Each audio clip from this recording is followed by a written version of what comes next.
But the reason that most dancers get into researching dance is because it's been relatively under-theorized with respect to some other areas of scholarship. So I have been dancing Raqs Sharqi, which is an Egyptian style of stage or theatrical dance, since about 2000, 2001. Raqs Sharqi is part of a family of Middle Eastern, Central Asian, and North African dance styles that are performed by a solo dancer, that are improvised, and that are torso articulated. So what I mean by that is they primarily feature movements of the shoulders, the chest, and the hips. So as opposed to classical Western dance forms, which mostly focus on extensions of the legs and arms and footwork, they're much more torso focused, and that's where much of the movement takes place. So Raqs Sharqi, this dance style, is also known as Oriental dance, which is a direct translation of the Arabic Raqs Sharqi, which means Eastern dance, Oriental dance, and also known as belly dance, but belly dance is a term that's been applied to a much broader range of styles, so I'm talking about this one specific Egyptian style this evening. So my scholarly background in Near Eastern languages and civilizations has been focused on studying Middle Eastern cultures.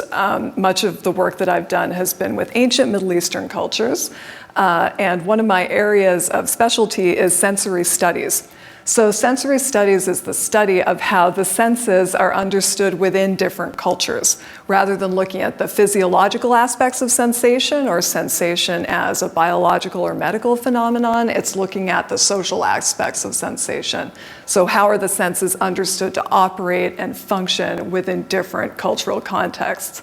And I'll be bringing part of that area of study to the talk that I'm giving tonight about dance. So the academic study that I was doing eventually intersected with my dance practice. And of course, being a practitioner of the thing you're studying gives you a bit of an unusual scholarly perspective. In the past few decades, I would say in most fields of research, of course, we've become more aware of the fact that we're all culturally embedded and we're all bringing certain biases into our study of a variety of subjects, and we have to be aware of how our own backgrounds and perspectives are influencing our academic work and do our best to mitigate these. But when you're researching a group that you're partly a member of or entirely a member of, you can't even pretend really to be detached and objective. So in dance studies, this has led to the use of a lot of embedded research practices like participant observation, where you're taking part in something but also observing the way it's being done by other people around you. Autoethnography, studying your own experiences within your culture and treating yourself and your life experiences as the research object. And practice as research. So for an embodied practice like dance, that's particularly helpful because by using the dance practice that you're doing and analyzing things like how it feels to you to do it when you're doing these types of movements, you can learn some very interesting things about the content of that experience. And it's particularly helpful when you want to bring something like a sensory studies perspective to it. So to set the stage for talking about Raqs Sharqi in particular, I'd like to first talk about music, dance, and the space between them. So the categories music and dance are, of course, culturally contingent. The way we experience these two features of our lives, in what settings we experience them, whether we experience them individually or communally in a group context, whether we as audience members are still or in motion, whether we're silent or noisy, that varies extensively from one culture to another. And so is the way that we define what constitutes music or dance, and the way that we set boundaries around those two categories. So what do or don't we include as music? What do or don't we include as dance? And as a result, these things, when we're looking at them in another cultural context, can not only do we have to be aware of those differences, but they can also help shine a light back on our own practices and the assumptions that we make from within our own cultural headspace. So in the North American cultural context writ large, we tend to think of music as an exclusively auditory experience. Now, let me qualify that when I'm talking about North American culture. Of course, that our culture, like any other, is not monolithic, so there are many, many subcultures within North American culture. But on sort of a broad scale, I think we can say that we generally listen to music in North America. And we use the word music metaphorically to describe things that are pleasing to the ear, pleasant auditory phenomena. For instance, music to one's ears. Even the word audience has the same root as the word auditory, so it's based very much in that sense of hearing. And it's very difficult as a result of that to speak in English about music without invoking exclusively the sense of hearing or specifically the sense of hearing. But music and the musical experience actually engages many of our senses. So we can feel the vibration of low-frequency music in our skin and our muscles and our other tissues, which is one of the reasons that many deaf people enjoy music as much as hearing people, including people who are profoundly deaf. Many people, likely the majority of the population, have some sort of skin response to music or visceral responses to music. So what I mean when I say skin response is a phenomenon that's often called musical frisson. So that's the sensation of tingling or goosebumps that you get along the surface of your skin, raised hairs from listening to a piece of music that is particularly moving or affecting to you. Then on the other hand, you have visceral responses, feelings like a lump in the throat, a racing heart, or a deep feeling in the pit of your stomach when music really affects you emotionally. And really, some scholars would say that visceral feelings and emotions are the same thing, because we really experience our emotions for the most part as feelings in the interior of our bodies, in our internal organs. Music also affects our sense of time. So when people are listening to music, they often report a sense of a loss of time or a sense of sort of transcendence that affects their ability to demarcate time in the way that they normally would, and can also affect our awareness of place. When people are transported by music, they can literally feel like they've been somewhere else and return to Earth at the end of the musical experience. Until the advent of recording technologies, music was also a visual experience. So you would be usually in a room, in an environment with the musicians that were playing that you'd be able to watch. Generally speaking, the audience would be sharing space with those musicians. Now, if we turn our attention away from the audience to the musicians themselves, we can add the senses of touch, of movement, which is called kinesthesia, of body position, which is called proprioception, and balance, equilibrioception, to the list of senses that are engaged by music. Because singers and instrumentalists, of course, use body movement and object manipulation in order to create music. Now, that, of course, is also changing and adapting as music technology changes. So as people are increasingly creating music using electronic methods as opposed to instrumental methods. So in other words, music is an activity and an experience that activates the vast majority of our senses, not just the sense of hearing. And I'll quote here the scholar Gerald Levinson from an article called Musical Frissons that he wrote in 2000. He says, responses to music of the whole person, that is, ones that are cognitive, emotional, sensational, and behavioral at once, are arguably of greater value than more partial and isolated responses to the substance of the music being heard. His meaning there is that all of our body's responses to the musical experience, be they sensations, emotions, thoughts, or actions, are integral to our enjoyment and to our understanding of music. If we try to boil music down to simply a sonic experience, we'll always fail to capture the full value and meaning that music has in our lives. So all of those different sensory aspects of the musical moment combine together to create our final experience, even when we aren't consciously aware of the way they're interacting with each other. So as an example of that, what we're looking at has been shown to influence what we're hearing, the way we experience what we're hearing. An example of that is with European orchestras. Something that was noted is that fewer women were being invited to become members of European orchestras after auditioning. And the responses that listeners had to female musicians was that their music was less powerful, it was less vital, it was less vibrant than the music of male musicians. So, the orchestral directors wondered if anything could be done about this troubling issue. And what was decided to do in many different cases was to block the view of the musician while they were auditioning. And this instantly solved the problem, because the problem was not the sound. It was the way the audience was interpreting the sound based on what they're hearing, or based on what they're seeing, because you're bringing that visual experience and all of your pre-existing biases and assumptions and cultural bases to what you're seeing, and it literally impacts the way that you understand and interpret what you're hearing. So this example is particularly germane to the topic of the dancer as a musical interpreter, because what we're going to be talking about is how that visual experience of looking at a dancer can in fact affect the way that you're hearing the music to which the dancer is moving. So taken together, all these responses demonstrate to us that body and mind, sensation and cognition resonate together with the experience of music.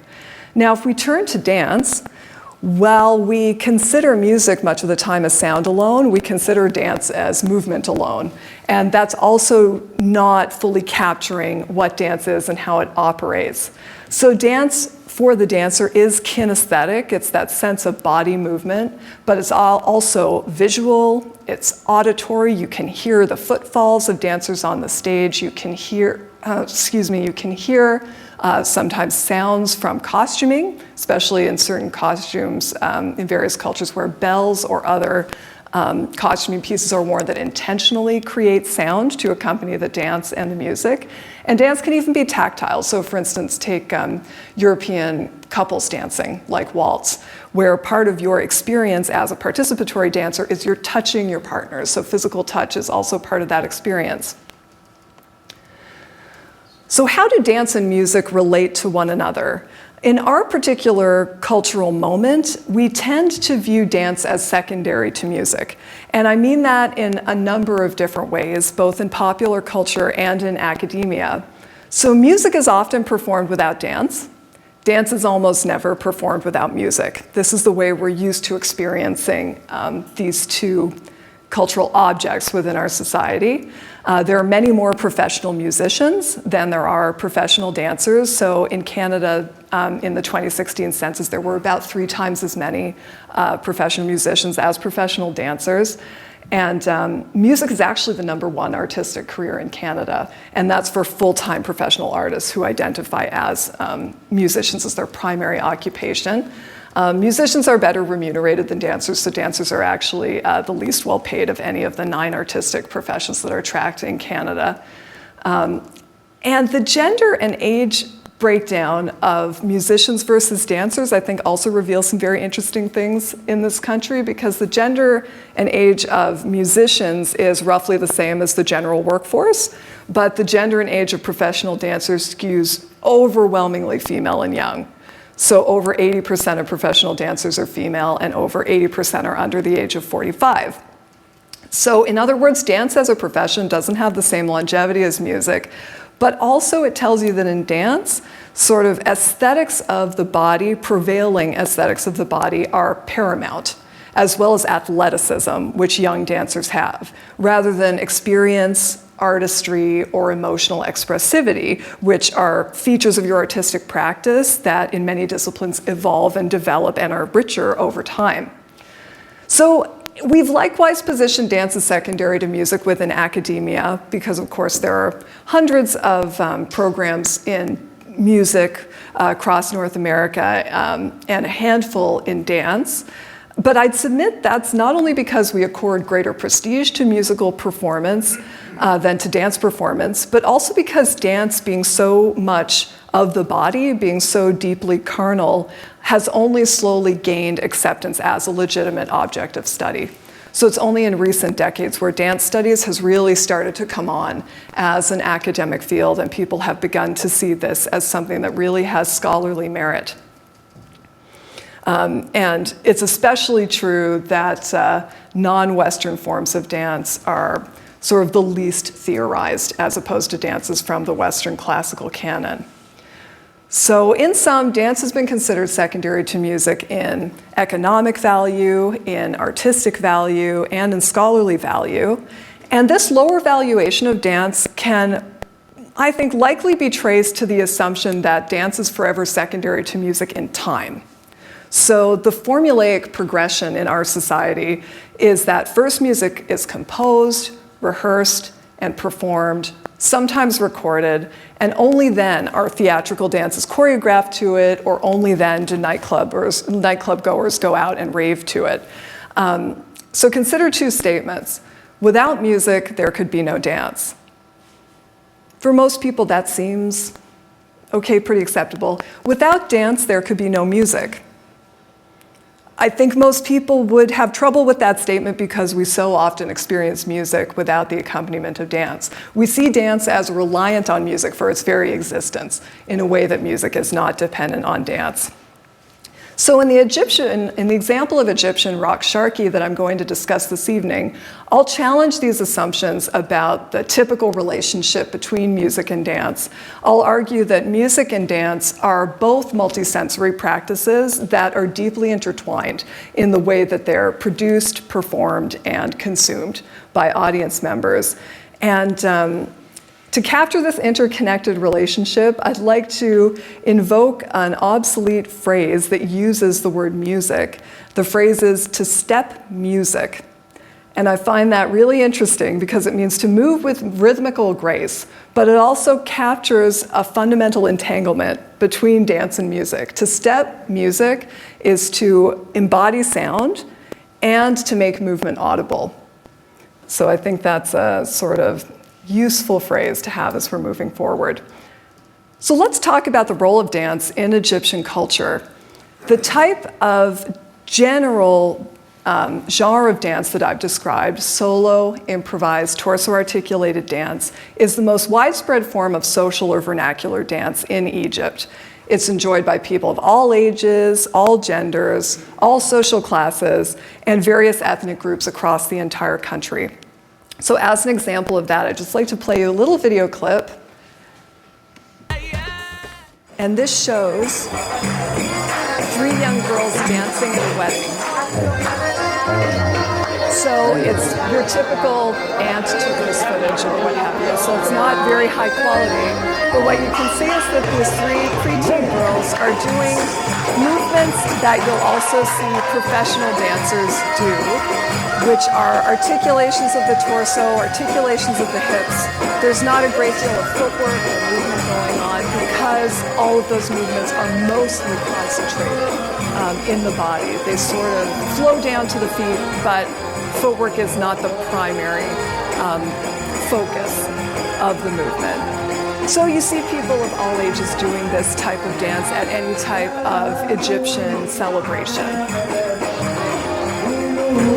Dance historian Heather Ward has observed, and I quote here, that as a shared cultural practice, this type of dance, solo improvised torso articulated dance, surpasses the internal divisions of Egyptian society and expresses a unified sense of Egyptian identity. So Raqs Sharqi evolved out of this type of social dancing beginning in the early 20th century in Egypt. So there were already professional dance performers and musicians prior to that time, but in the early 20th century, stage venues became more common. And there was some borrowing of elements of Western stagecraft, like using large floor patterns, using some extensions of the legs, flowing arm movements that were added to the torso-articulated social dancing that everyday people would also be doing in order to make a sort of stage-worthy dance form. And this is where Raqs Sharqi came from. So a solo dancer improvises to music that is played by a live band. The act of improvisation makes each performance a spontaneous composition in the moment, and it leaves lots of room for inspiration rather than having a choreographed, pre-choreographed performance. The performance is also influenced by the energy of the audience and the impromptu decisions of the musicians, who are themselves improvising, so the dancer has to be responsive to that. So these performances, in a sense, are ephemeral and transitory. They'll never be the same twice. They're very much in the moment. Raqs Sharqi is also non-narrative, so when we go to see a performance like a ballet, we're used to seeing some sort of story being told, but that doesn't occur in this dance form. It's really about getting up on the stage and expressing the sound of the music that you're hearing and the emotional content of the music. So again, unlike certain types of stage dances that, like ballet, that are completely distinct from our culture's social dance forms, Raqs Sharqi is a rarefied version of the dancing that almost every Egyptian grows up doing at home, out on the town and at family celebrations. So as a result of that close relationship between social dance and stage dance, there's a certain permeability between the dancer and the audience. Instead of being a kind of unattainable expert in an unfamiliar discipline, the Raqs Sharqi dancer is a virtuosic performer of a type of dance that everyone in the room can already do. In many of the contexts where Raqs Sharqi dancers perform, they're actually expected to encourage audience members to dance along with them. So for instance, at Egyptian weddings, one of the roles that the dancer, the professional dancer plays is to come in and get the party started, get everyone excited, get everyone else up and dancing as well, even while they themselves are performing. So the lines between professional and non-professional dancer become blurred. Now, what does a Raqs Sharqi show look like? The contexts where it's normally performed are settings like weddings and celebrations, so it's expected traditionally to have a dancer at a wedding. Nightclubs and other places people go to have a night out on the town, restaurants, at tourist events or tourist locations, as an example of Egyptian culture. Increasingly, you'll also see dancers at dance festivals. Those have become big business in Egypt for dancers who are traveling from abroad to learn the dance from people who are experts within the culture. So many of the videos that you'll find of Raqs Sharqi dancing come from dance festivals and similar contexts. You'll also see dance on television variety shows or on film. So during sort of the golden age of Egyptian dance in the 1950s, many films would feature a dancer. Many Egyptian films would feature a dancer as part of the overall entertainment. The types of venues where dancers perform live might be on stage, but often there are places like the middle of a dance floor at a nightclub or in a hotel ballroom. For a street wedding, they can also be literally in the street. Or for a wedding pre-party, can be performing in the street. So again, this enhances the permeability between the audience and the dancer. There isn't as firm a divide as you get when you're on a stage with a proscenium arch, where there's a very clear separation between dancer and audience. And that close proximity between the dancer and the audience results in much more interaction between the two, much more eye contact, and sometimes jokes back and forth and this sort of thing. So it's a more interactive performance style in that way.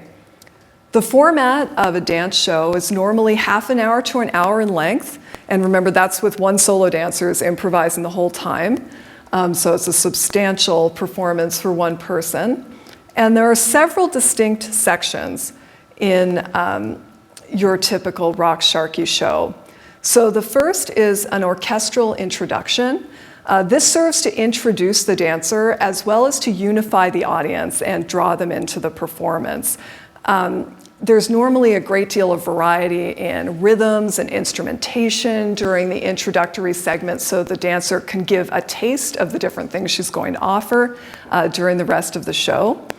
And one thing that's been mentioned by the dance scholar Candace Bordelon that is a good point is that this is also an opportunity for the dancer to size up the audience, because again, they're in close proximity to the audience. So as they're making the circulation of their dance space and having a look with who is attending the event, they'll determine what might come later in the show. So often there are spontaneous decisions made in the moment about what music will be played later in the show, what types of performances will occur later in the show, depending on who is attending.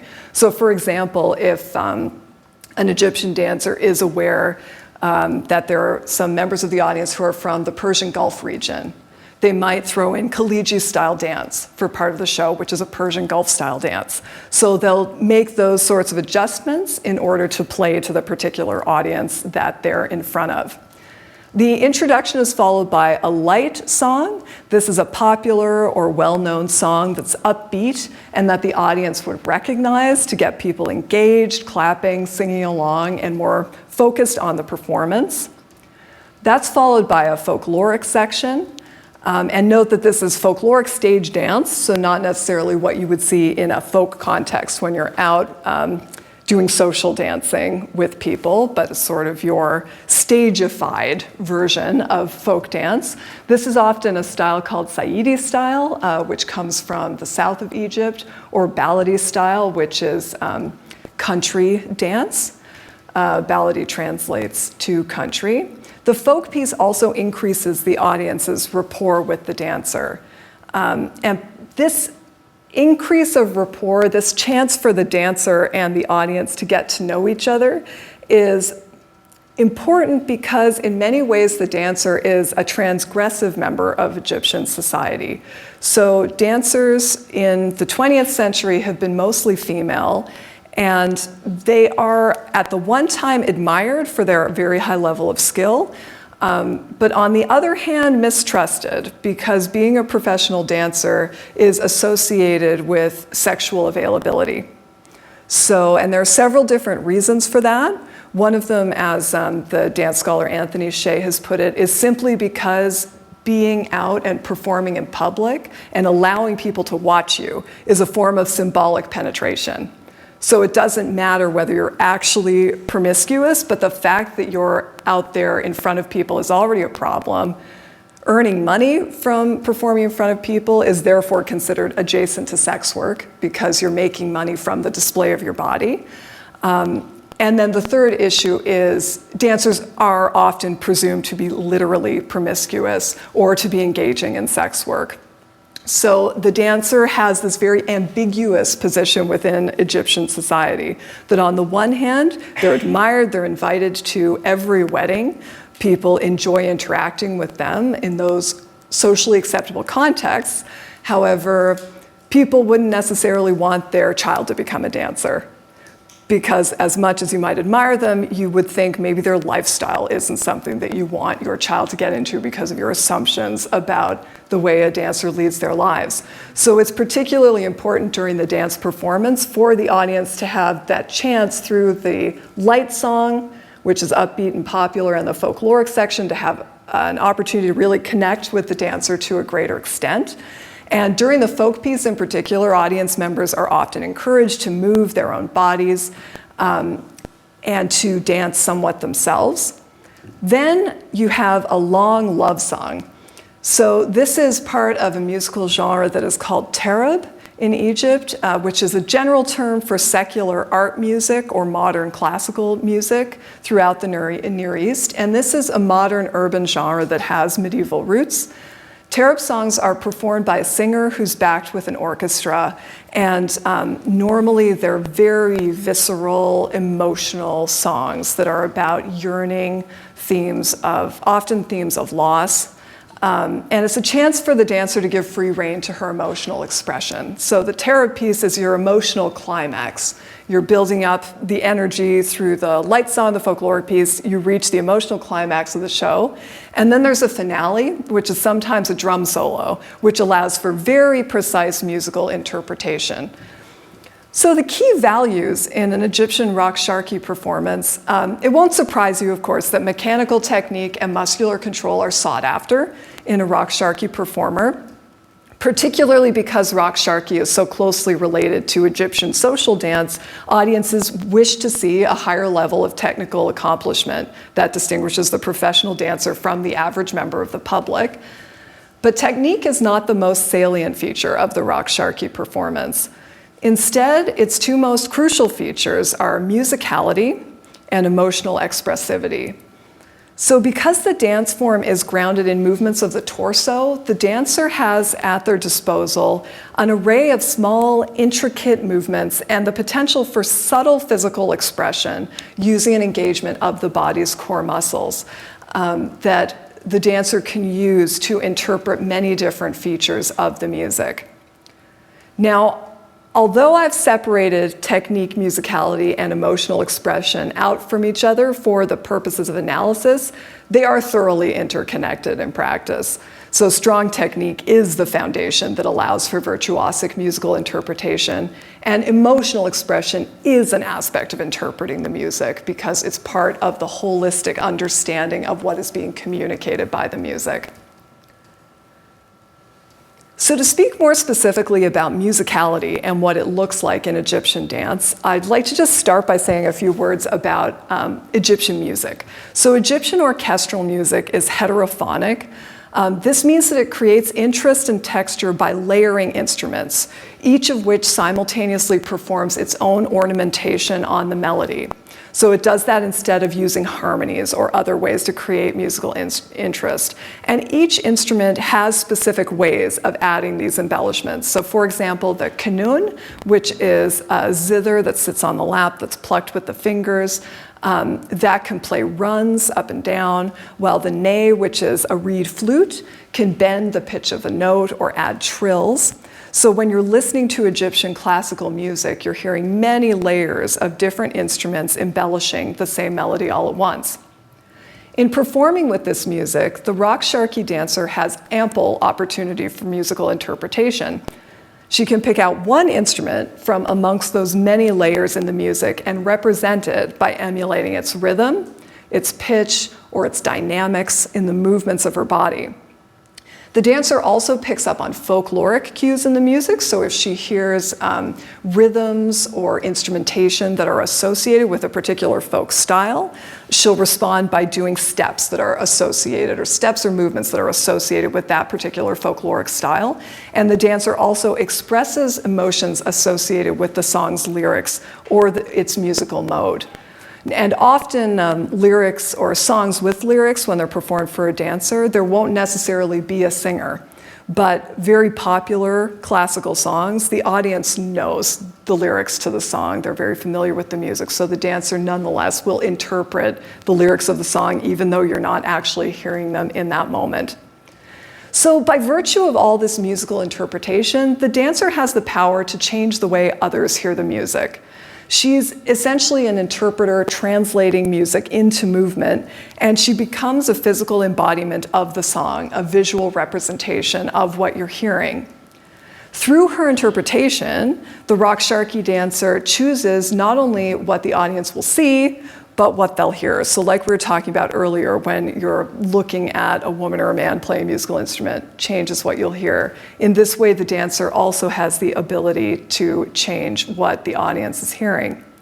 And she has the particular opportunity to direct the audience's attention to particular instruments or embellishments that are taking place in the music. So when I'm watching a virtuosic dancer, I'll hear things in the music that I wouldn't have heard on my own.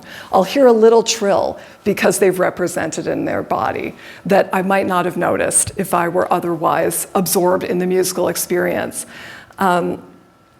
The dancer is a skilled listener, and by representing what she's hearing to the audience, she temporarily transforms them into skilled listeners as well, and transports them on a musical experience they wouldn't otherwise be able to have.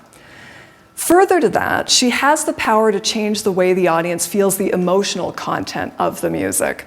So because Raqs Sharqi is based so much in the torso and has a great deal of abdominal engagement, it bears a very close relationship to the way that we feel emotions in our bodies. So I made a reference earlier to the fact that visceral sensations like a lump in your throat, but also particularly butterflies in the stomach, knot in the pit of your stomach. We associate abdominal sensations very much with our experience of different types of emotions. And for this reason, when the Raqs Sharqi dancer is engaging those same muscles, she's able to use that engagement as a way of representing the emotions that you're hearing in the song. When you're imagining how intensely sad a certain emotional experience is, she's representing that with deep abdominal movements that are engaging the same parts of the body where the audience feels those emotions. And because the audience members already identify strongly with the dancer, because the permeability between the two that we discussed earlier, it's a way of amplifying the audience's emotional experience and bringing it to a higher level than they would otherwise feel. So let me just play you a couple minutes from another video. Pardon me while I take just a moment to pull it up here. This is a dancer named Mona Saeed, who's dancing to a song called Lessa Fakir. And she is dancing just to instrumentation, like I spoke about before. But this is a song that does have lyrics that go along with it. The title means, "Do you remember?" The singer in the song has fallen out of love because the object of her affections took her for granted and treated her cruelly. So the song conveys a yearning for the love that once was and grief at the loss of this love, but also a sense of fatality. So the singer's learned her lesson and she can never love this person again. So let me just read you here the last lyrics in this piece. "Tell me, now you know the end, what do you want from me? Have you come longing for my love or my tears and my suffering? Today love is a story of once upon a time. When you ask me, I will tell you it was in the past. Do you still remember it was in the past?" So Mona Saeed, the dancer we're about to see, said that when she performs to this song, she thinks of an ex-husband. So let's just take a look at a couple minutes of this, and I'd like you to pay particular attention to the way her body represents the instruments that we're hearing and the way both her body and her facial expressions convey the emotional content of the song.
So that's just to give a little example of the types of movements and facial expressions that I'm talking about, often very intense facial expressions accompany dancing to this type of emotional music.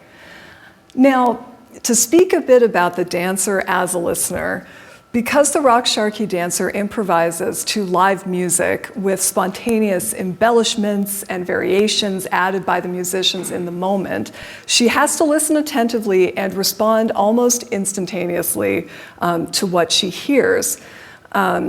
The music does have a familiar structure, or she'll be performing to a familiar melody, a familiar song, so they're not completely novel and unexpected sounds that she would have no familiarity with interpreting, but it's still a very spontaneous process. There's a concept called sammīʿa, or active listening, that is used to refer to serious connoisseurs of Egyptian classical music. And this term has been elaborated on by Ali Jihad Raisi in his work on Tarab, this particular style of Egyptian modern classical music. So specifically, the high level of musical focus that these listeners have is expressed in ways that enhance the creative flow of the performance. So in other words, having very active and engaged listeners in the audience affects the way that the musicians perform. It's inspirational to the musicians. Candace Bordelon, a dance researcher, has suggested extending this concept to Raqs Sharqi dancers as well, because by being active listeners and by performing in a way that demonstrates to their musicians that they are attending very closely to the musical performance, that can bring a higher level of engagement and performance out of the musicians themselves. So there's a quotation from Yasmina Ramsey when she was interviewed, and she is an Egyptian style dancer, and she's quoted in Bordelon from an interview that they did. When the musicians can tell the dancer is really listening and expressing the music, they will play in a more inspired way. So this brings us to the nature of the relationship between the dancer and the musicians. So I've been characterizing it as the dancer being responsive to what the musicians are doing and inspiring them in the moment to play at an even higher level of virtuosity. But this is more complicated picture. So earlier in the talk, I pointed out our cultural norm of presuming dance to be secondary to music. And so it's easy to imagine the Raqs Sharqi dancer is hearing and then responding. But the reality is that the relationship between the dancer and the musical performers that are playing with her is actually much more interactive. So as an example, either the musician or the dancer can instigate changes, stops, and shifts in the music. When they're instigated by the musicians, the dancer will follow, but if the dancer starts to make certain movements, the musicians will follow. And I'll be playing a video example that shows some of this. The dancer will also request musical selections, as I mentioned, according to the audience, so shaping their own show as they're going along and changing the music that is going to be played. So the music and the dance are therefore intertwined. The music informs the dance also informs the music. And this is even more so the case because elite dancers often employ their musicians. So this increases the level of the dancer's influence over the music, because if the musician plays something the dancer doesn't like, you're turfed. I mean, if they try to trip you up in performance, for example, which can happen in an improvisational context, the dancer has the power to go out and hire somebody else instead and to work with musicians that play in a way that they prefer. So in a recent conversation with Morocco, who's a Raqs Sharqi performer, teacher, and researcher who's based in New York City, she pointed out that this economic relationship has evolved due to labor market dynamics in Egypt, because by and large there have been many more capable musicians in the country than name dancers. So the musicians can be easily replaced, whereas an elite name dancer has a following and lots of economic opportunity. So note how this differs from our own country, where the relative economic status of musicians and dancers is quite the reverse. Then the Raqs Sharqi dancer themselves is sometimes a musician. So they can play sagat, which are finger cymbals, along with the music that's being played by the band. You'll also often see dancers lip syncing or singing along with the musicians. So they themselves are engaged in producing sound. So I'd like to play just one more video here.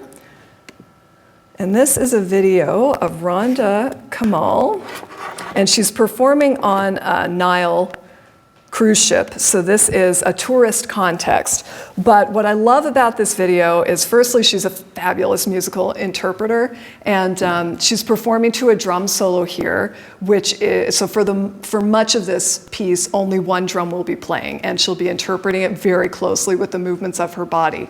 But you can also really see the interactions between the dancer and the audience, and the dancer and the musicians.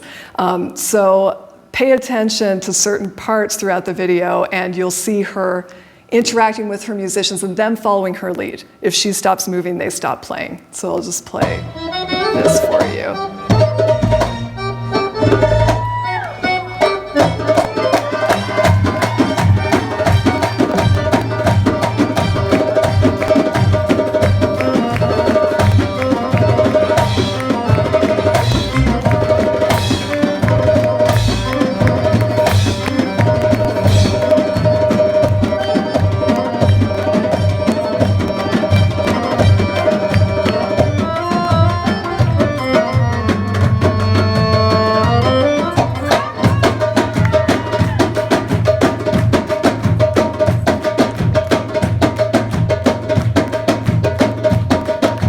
So this level of casualness is very common. Again, you don't have the same type of, the dancer is untouchable and separate. She'll adjust her clothing and relax during the middle of the dancing. That's quite common.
That's the name of the rhythm she wants.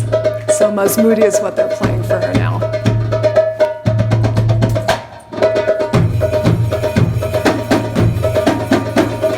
And when we scan over to the right, there's a drummer standing. He's the lead drummer. You can see how attentively he's watching her. So not all the members of the band are, but he's very focused to make sure he's following her lead as well.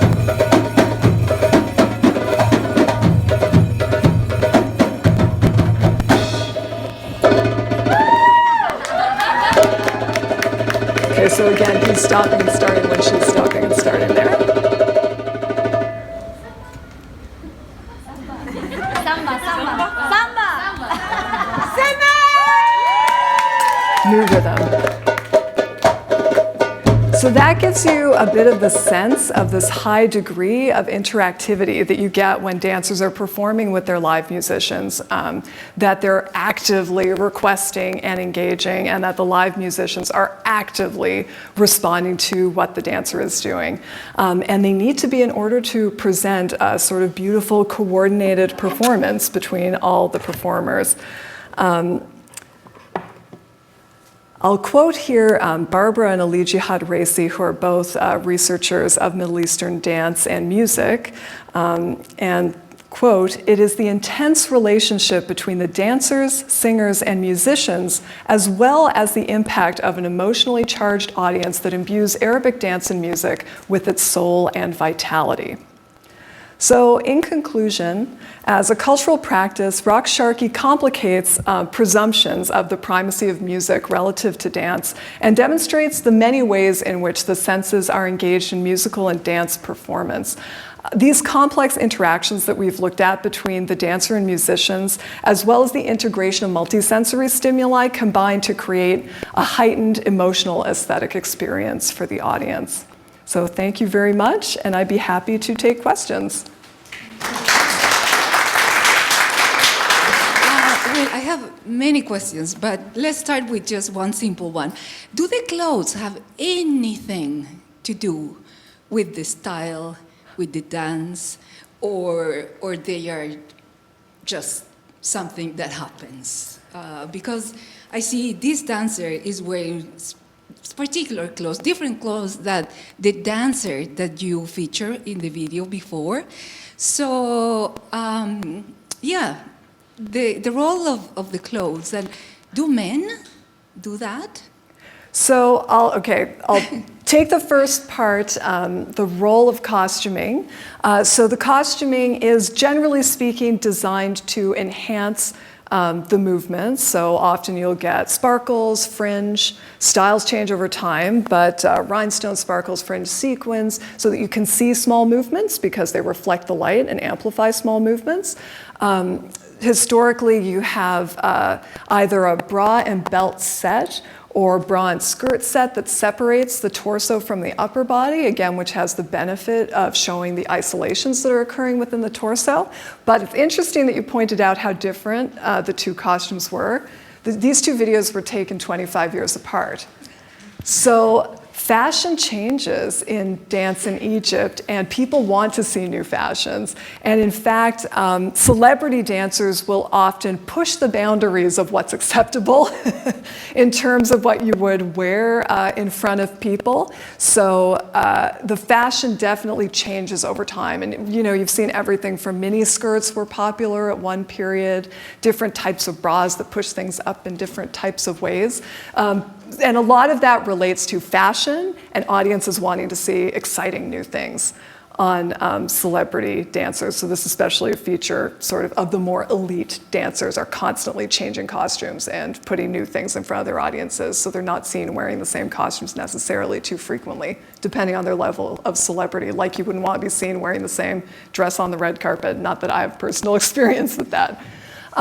As to the question about men, there are male professional dancers. It's been uncommon in Egypt in the 20th century, but there have been several well-known male dancers. They generally do not wear clothing this flamboyant because they would be less employable because of reasons of social acceptability. So they will generally wear like a long men's robe, for instance, with a sash tied around the hips to emphasize their movements. That would be a common costuming style for a male dancer. But that has more to do with how men who dance professionally are perceived and needing to be a little more conservative in their style of dress.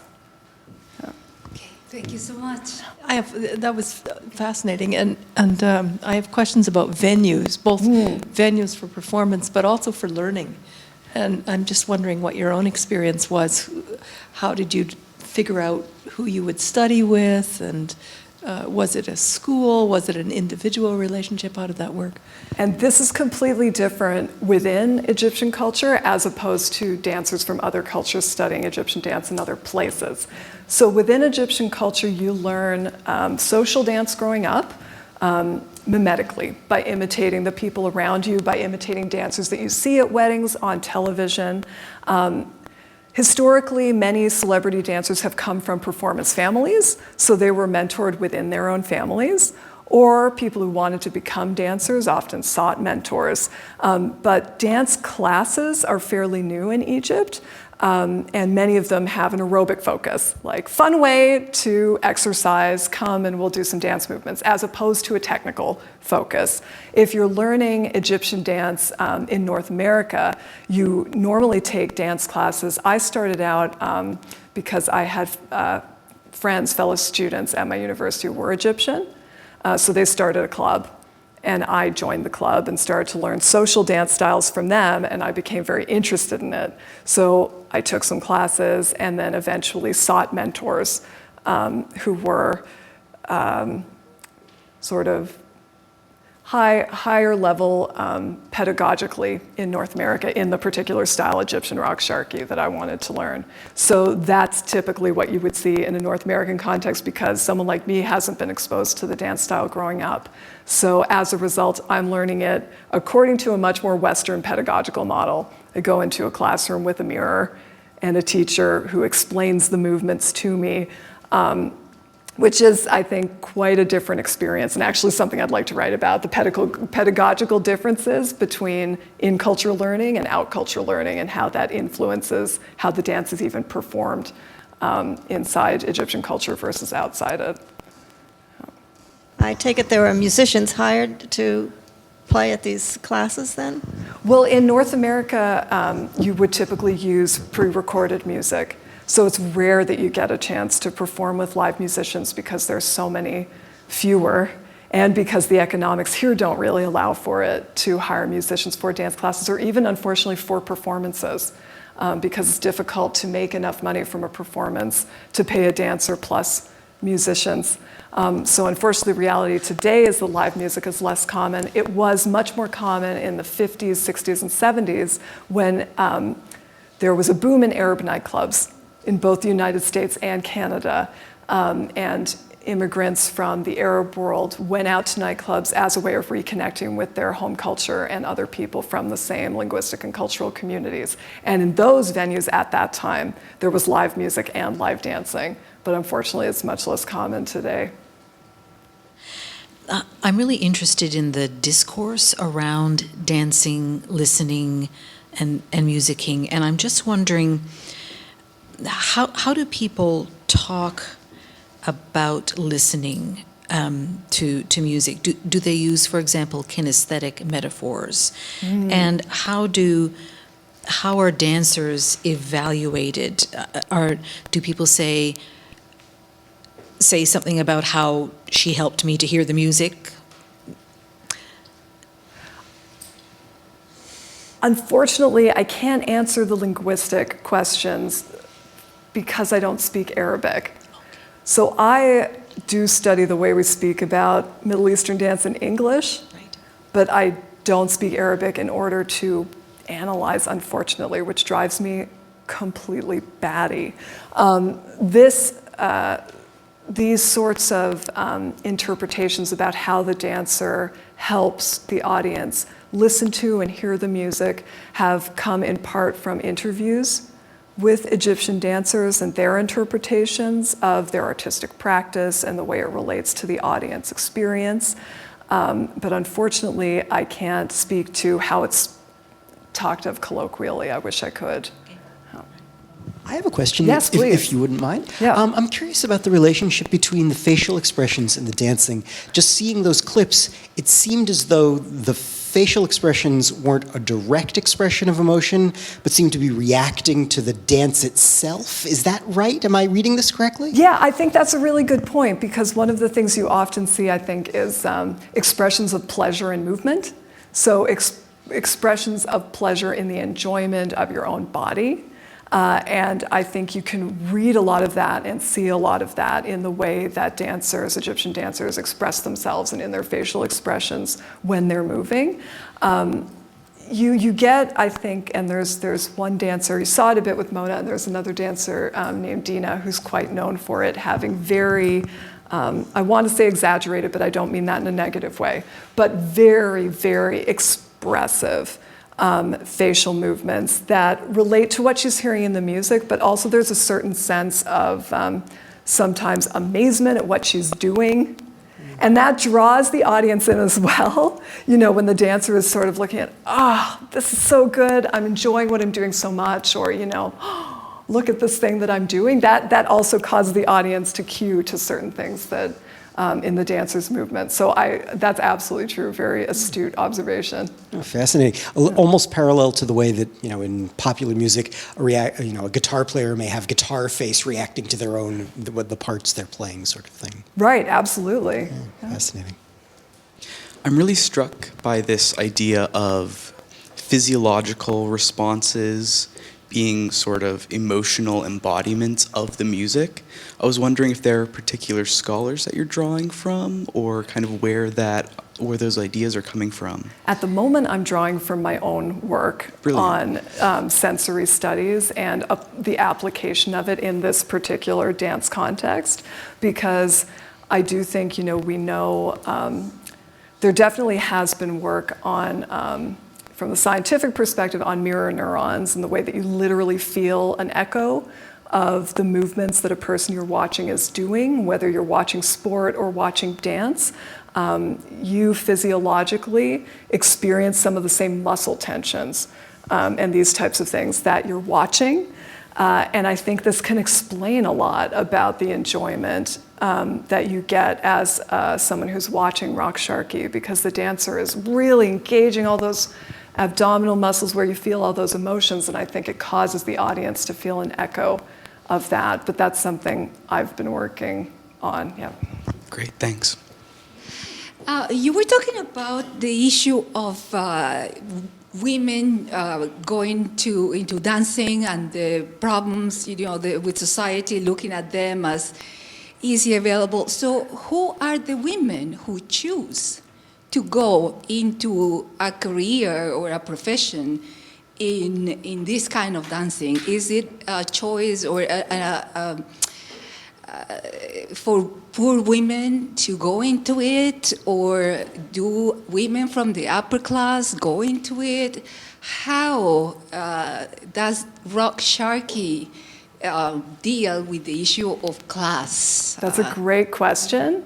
And the answer is that they're not necessarily poor, but often historically they've been people who were already separated from the rest of Egyptian society by virtue of their race, their ethnicity, their religion.